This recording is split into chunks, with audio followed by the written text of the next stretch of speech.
বুঝতে পারেন যে এগুলি ড্রাগস এবং এগুলির দাম কোটি কোটি টাকা হবে। এখন ধীরে ধীরে সমস্ত বিষয়ে পরিষ্কার হতে শুরু করে এয়ারলাইন আসলে সাধারণ যাত্রীদের আড়ালে ড্রাগস পাচার করছিল।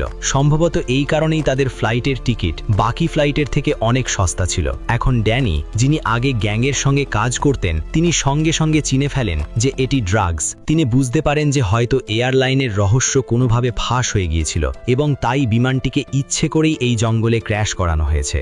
এখন সবাই এটা বুঝে যান যে তাদের মধ্যে থাকা খুনি হয়তো এই ড্রাগস দখল করতে চায়। কিন্তু তবুও অনেক প্রশ্ন বাকি ছিল। যদি উদ্দেশ্য শুধু ড্রাগস হাসিল করা হতো, তবে বাকিদের মারার কি দরকার ছিল? এরই মধ্যে হঠাৎ অ্যামি ভয় পেয়ে বিমান থেকে বাইরে পালিয়ে যান। তার মনে হয় যে যেই এই কাজ করেছে সে এখন তাদেরও মেরে ফেলবে। তখন ড্যানি সঙ্গে সঙ্গে তার পিছনে ছোটেন। ওদিকে কেভিন বলেন যে কারো একা বাইরে যাওয়া উচিত নয়। এরপর লিসাও বন্দুক নিয়ে অ্যামিকে খুঁজতে বাইরে বের হন। বাইরে প্রবল বৃষ্টি আর ঝড়ের কারণে কিছুই পরিষ্কার শোনা যাচ্ছিল না। লিসা জঙ্গলে অ্যামিকে খুঁজছিলেন। তখনই পিছন থেকে সেই রহস্যময় খুনি তার উপর হামলা করে। মরার আগে লিসা তার মুখোশ সরানোর চেষ্টা করেন যাতে তার মুখ দেখতে পারেন, কিন্তু তিনি সফল হতে পারেন না এবং কিছু মুহূর্তের মধ্যেই লিসারও মৃত্যু হয়। পরদিন সকালে যখন বাকিরা লিসার লাশ দেখেন, তখন সবাই পুরোপুরি ভেঙে পড়েন। তারা অনেক চেষ্টা করেছিলেন, কিন্তু খুনি বারবার কাউকে না কাউকে মারছিল।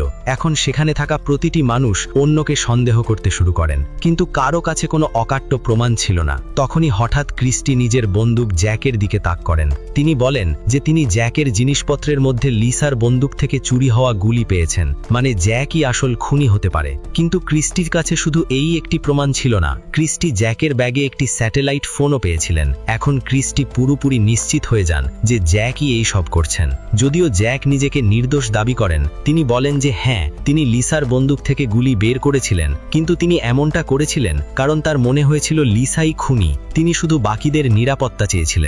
কিন্তু স্যাটেলাইট ফোনটি তার ছিল না। জ্যাক বলেন যে আসল খুনি তাকে ফাঁসানোর জন্য সেই ফোনটি তার ব্যাগে রেখেছে। তখনই কেভিন দ্রুত বলেন যে তাদের সেই স্যাটেলাইট ফোন দিয়ে সঙ্গে সঙ্গে সাহায্য চাওয়া উচিত। কিন্তু ক্রিস্টি জানান যে তিনি আগেই চেষ্টা করেছেন। ফোনে একটি পাসওয়ার্ড দেওয়া আছে এবং পাসওয়ার্ড ছাড়া সেটি ব্যবহার করা সম্ভব নয়। এখন যেহেতু ফোন জ্যাকের ব্যাগে পাওয়া গিয়েছিল, তাই সবার মনে হয় পাসওয়ার্ড শুধু জ্যাকই জানবেন। কিন্তু জ্যাক বারবার বলেন যে ফোনটি তার নয় এবং তিনি কোনো পাসওয়ার্ড জানেন না। এখন রাগে জ্যাকের ওপর হামলা করেন, কিন্তু কেভিন তাকে থামিয়ে দিয়ে বলেন যে যদি তারা জ্যাককে মেরে ফেলেন তবে ফোন কখনো আনলক হবে না এবং তখন তারা এখান থেকে বেরোতে পারবেন না। তাই আপাতত জ্যাককে বাঁচিয়ে রাখা জরুরি ছিল। এরপর তারা জ্যাককে বেঁধে ফেলেন। এখন বেঁচে থাকা চারজন সিদ্ধান্ত নেন যে কাউকে জ্যাকের থেকে সত্যিটা বের করতে হবে এবং অবশেষে এই দায়িত্ব ডক্টর কেভিনকে দেওয়া হয়। কেভিন জ্যাকের কাছে